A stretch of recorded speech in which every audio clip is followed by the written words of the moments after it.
Manual car सिर्फ और सिर्फ इसलिए रिजेक्ट मत करिएगा कि उसमें पैर दर्द होगा, जिसका जवाब मैं आपको कुछ देर पहले भी बता चुका हूं, मल्टीपल रीजन। Welcome back. तो आज ये पूरा डैशबोर्ड अलग लग रहा है ना, क्रेटा डीजल, और ये 2021 का मॉडल है। खैर अभी देखो, मैं अभी आया था ना, मैं कहाँ से आया था, मैं साकेत से द्वारका आया था। देखो इसने कितना एवरेज दिया, 20.7। और अभी मैं द्वारका से जा रहा हूँ वापस साकेत, और इसको मैं कर रहा हूँ रीसेट। तो अब बताऊंगा आपको कि दिल्ली के ट्रैफिक में, एक नॉर्मल ट्रैफिक में क्या एवरेज देती है और किस तरीके से एक डीजल गाड़ी को चलाना पड़ता है। देखिए ये मैनुअल, और अब मेरी जो जर्नी है वो द्वारका से साकेत के लिए स्टार्ट हुई है। ये देखो, बहुत से लोगों का ये सोचना है कि यार डीजल गाड़ी क्या ट्रैफिक के लिए सही है या नहीं, और डीजल ही क्या, मैनुअल, डीजल में भी मैनुअल। क्योंकि मैनुअल में क्या होता है ना, ये जो क्लच है ना बहुत हार्ड होता है। ये देख रहे हो, ये बहुत हार्ड होता है, किसी भी डीजल मैनुअल का ये बहुत हार्ड है। भले ही ये डीप नहीं है ज़्यादा, इससे ज़्यादा तो आजकल जैसे स्कोडा, सेट्रॉन, महिंद्रा की जो पेट्रोल कार है ना, उनका इससे ज़्यादा डीप है। बट ये क्या है, हार्ड है, इसके लिए थोड़ा प्रेशर करना पड़ता है। बट फिर भी क्योंकि अपने को आदत हो गई है इतने टाइम से चला चला के, तो इसलिए कोई फ़र्क नहीं पड़ता है। और अगर मैं थोड़ा सा कंपैरिजन के लिए बताऊं, तो अभी कुछ टाइम पहले स्कोडा, सेट्रॉन की पेट्रोल कार्स चलाई थी हमने मैनुअल, ओके। तो उसका क्लच और क्रेटा का क्लच, क्रेटा डीजल का क्लच मेरे को काइंड ऑफ सिमिलर पैटर्न में ही लग रहा है, क्योंकि उनका भी थोड़ा सा हार्ड जरूर है और डीप तो है ही, ओके। तो सबसे पहले क्या ध्यान रखना पड़ता है कि जब आपकी स्पीड जो भी गाड़ी मांग रही है ना, उसी वक्त आप गियर डाउन कर दो। गियर शिफ्टिंग में प्रॉपर होना चाहिए। ऐसा ना हो कि आप पुश कर रहे हो गाड़ी को, एकदम हार्ड वो कर रहे हो, गाड़ी मांग रही है, देखो इंजन के साउंड से नहीं, तो यहां पर आपका पेट्रोल या डीजल ज्यादा कंज्यूम होगा, ओके। और अब जैसे इतनी स्पीड है मेरी, 60 की स्पीड मैंने फिफ्थ गियर में डाल दिया। तो इस तरीके से आपको मैनुअल कार में ना मैनेज करनी पड़ती है चीजें। अब देखो डिस्टेंस इतना सारा है ना, मैंने फिफ्थ गियर में डाल दिया है, it is on fifth gear now. और the best part with the car, मैं इस समय एक्सीलेटर पे पाँव है ही नहीं मेरा, देख रहा हूँ स्टिल ये 40 की स्पीड मेंटेन कर रहा है। देख लो मेरा कोई पैर नहीं है यहाँ पर, ओके। अब मुझे ब्रेक पे जरूर पैर रखना पड़ रहा है, बिकॉज अदरवाइज देख लो ये ऐसा चल रहा है, मेरा पैर देखो पीछे रखा हुआ है मैंने, और गाड़ी अभी भी 40 मेंटेन कर रही है। अब मुझे ब्रेक अप्लाई करना पड़ी है। ये कुछ चीजें होती है ना, जब आपके लिए कोई भी कार हो, चाहे वो डीजल हो चाहे पेट्रोल हो। पेट्रोल में आजकल टर्बो में बहुत बड़ा चैलेंज आ रहा है कि यार टर्बो में एवरेज कैसे निकाला जाए। और मैं ये नहीं कहता कि टर्बो गाड़ी में बहुत आपको एवरेज करके बहुत आराम से चलना है, नहीं रे बाबा,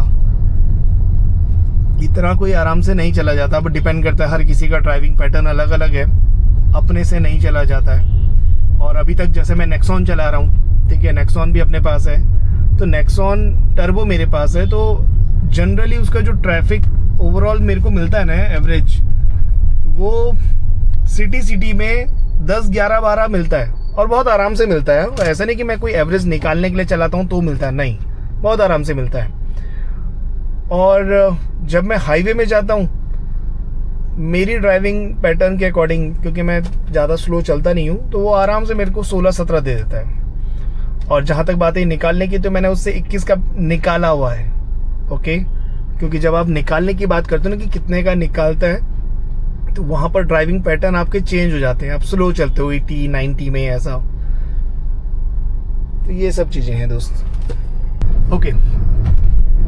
बट फिलहाल के लिए फिफ्थ गियर में ही चल रहा हूँ, और देखो स्पीड भी 55 की है, और एक नॉर्मल स्पीड है, ऐसे कोई नहीं, पुश भी नहीं कर रहा हूँ। और मैंने अब 6th गियर में भी ड्रॉप कर दिया है। ये 6th गियर में अब क्रेटा चल रही है, 60 की स्पीड नियर अबाउट। ओके, ध्यान रखिए, देखिए इसने ब्रेक कर दिया ना, अब मुझे 4th गियर में मैंने कर दिया है। Now it is on 4th gear, थोड़ी स्पीड मिली। Now 5th and now 6th। और अभी देखो 6th गियर में डालते ही ना मैंने एक्सीलेटर से पैर हटा दिया अपना। मुझे पता है ये इसमें खुद ही इतनी पावर है ना, खुद ही एक्सीलेटर को पुश कर लेगी। ये देखो 55 की स्पीड। और अगर मुझे पता है ना जैसे आगे वो होने वाला है, तो मैंने देखो यहीं से मैंने न्यूट्रल कर दिया है। अब ब्रेक का यूज़ करूँगा बस, सो दैट मेरा क्लच में ना ज़्यादा पैर ना रहे, क्योंकि जितना मैं क्लच का ज़्यादा यूज़ करूँगा मेरा उतना ही एवरेज कम होता रहेगा।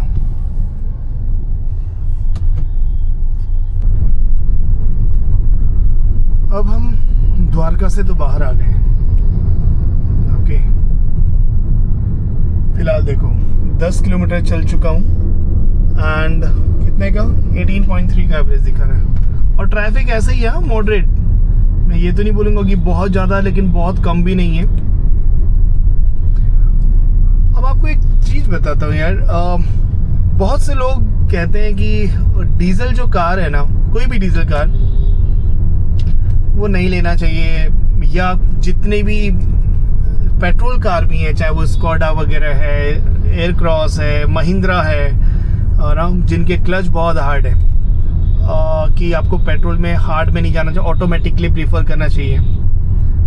तो मुझे लगता है हाँ, डेफिनेटली ऑटोमेटिक करना चाहिए, बिकॉज टाइम की डिमांड वही है। बट क्या है ना कि ये जो कार है ना क्रेटा डीजल, जिसका क्लच हार्ड है, ओके, ये जनरली मेरे पापा ड्राइव करते हैं। पापा रहते हैं देहरादून में। ओके, पापा देहरादून में रहते हैं और वो ड्राइव करते हैं।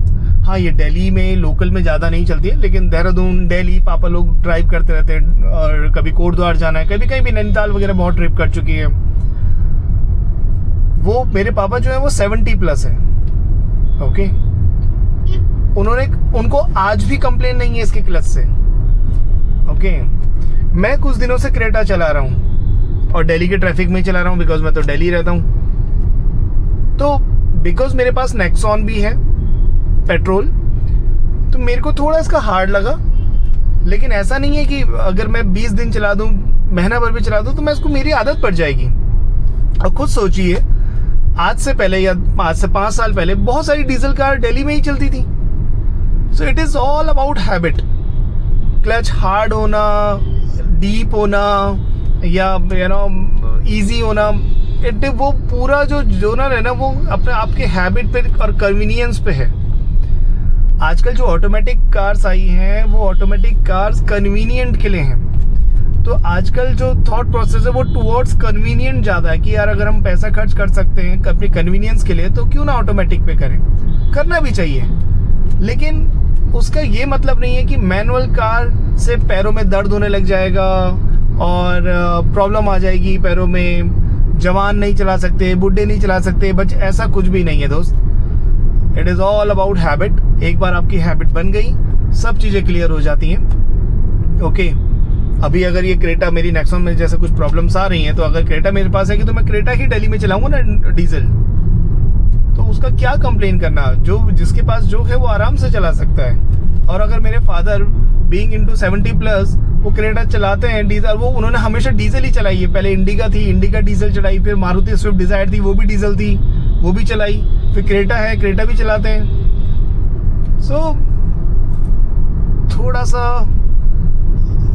अगेन मेरा बस ये कहना है कि आप ऑटोमेटिक लें या मैनुअल लें, लेकिन मैनुअल इस वजह से रिजेक्ट ना करें कि नहीं आपको बहुत ज़्यादा दर्द होगा पैरों में, ये वजह नहीं होनी चाहिए। हाँ, आपको अपने कन्वीनियंस के लिए ऑटोमेटिक लेना है, बेशक ले लीजिए। ओके, तो ये तो मेरा टेक है। ऑल्दो ऐसा नहीं है कि मुझे भी गाड़ी लेनी, हो सकता है मैं भी ऑटोमेटिक लूँ, बट हर कोई जो गाड़ी लेता है ना, वो अपने अपने फैमिली के सिनेरियोज के अकॉर्डिंग लेता है। अपने जो प्रोफाइल है कि उसको गाड़ी कहाँ चलानी, कितनी चलानी, बड़ी लेनी है, छोटी लेनी है, हर इंसान अपने अकॉर्डिंग वो चीज़ें लेता है। तो it is all up to you, क्योंकि हम लोग जो है ना, एक गाड़ी होती है, वही गाड़ी पहाड़ों में भी चलनी चाहिए, वही हाईवे में भी चलनी चाहिए, वही सिटी में भी चलनी चाहिए। तो एक ही गाड़ी हमारे पास शायद बीइंग इनटू मिडिल क्लास हम पे इतना कुछ नहीं होता कि यार सिटी के लिए अलग गाड़ी हो, हाईवे के लिए अलग हो, लगेज के लिए अलग हो। नहीं यार, हमको एक पैकेज सॉल्यूशन चाहिए और हमको वो देखना पड़ता है कि हमको कॉम्प्रोमाइज़ कहाँ करना है। तो ये ऐसा है दोस्त। तो इसलिए the whole overall point is, आप चाहे वो क्रेटा डीजल हो, चाहे वो क्रेटा पेट्रोल हो, चाहे वो नेक्सॉन पेट्रोल हो या XYZ कोई भी petrol, it is all about manual versus automatic. So आप मैनुअल या ऑटोमेटिक दोनों ही प्रीफर कर सकते हैं। अगर आपको ये थॉट है कि मैनुअल से पैरों में दर्द होता है, हाँ ऑटोमेटिक से ज़्यादा होता है डेफिनेटली। ऑटोमेटिक में तो क्योंकि दर्द ही नहीं होता है ना, उससे ज़्यादा होता है। ओके, लेकिन क्या वो इतना दर्द होता है कि आपके पैरों में कभी मसाज करने पड़ जाए, ऑपरेशन हो जाए? नहीं रहे, ऐसा नहीं होता। क्योंकि यार इस बात का आंसर आप खुद ही अपने को दे सकते हो। 5 से 5-6 साल पहले ज़्यादातर गाड़ियाँ दिल्ली में भी डीजल ही चलती थी ना, और दिल्ली ही क्या, हर जगह डीजल ही प्रीफर होता था। आप मैनुअल कार भी आराम से ले सकते हैं। ओके, बट यस, जो भी आपका फैमिली डिसीजन बोले, फैमिली सिनेरियोज बोले, सर्कमस्टांस अलग अलग हो सकते हैं, उस अकॉर्डिंग डिसीजन ले लीजिएगा। मैनुअल कार सिर्फ और सिर्फ इसलिए रिजेक्ट मत करिएगा कि उसमें पैर दर्द होगा, जिसका जवाब मैं आपको कुछ देर पहले भी बता चुका हूँ। मल्टीपल रीज़न कि क्या क्या रीज़न है उसके। पहले भी जैसे गाड़ियाँ मैनुअली आती थी, डीजल आती थी, फिर भी लोग चलाते थे ना। सो अगर हाँ आपको कन्वीनियंट ज़्यादा चाहिए तो ऑटोमेटिक से ज़्यादा कोई भी नहीं देगा। ये है।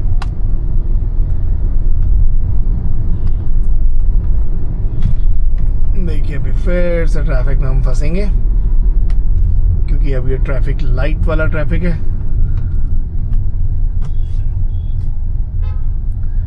एनीवे, अब देखिए गाड़ी चल दी है 19.5, ओके, और एवरेज मिला है 17.1। तो आज के लिए, आज की वीडियो में इतना ही कुछ बताना था regarding manual and automatic, and थोड़ा बहुत कि एवरेज किस तरीके से आप निकाल सकते हैं एक डीजल कार, और दिल्ली की ट्रैफिक में जनरली एक डीजल कितना एवरेज देती है क्रेटा जैसी गाड़ी।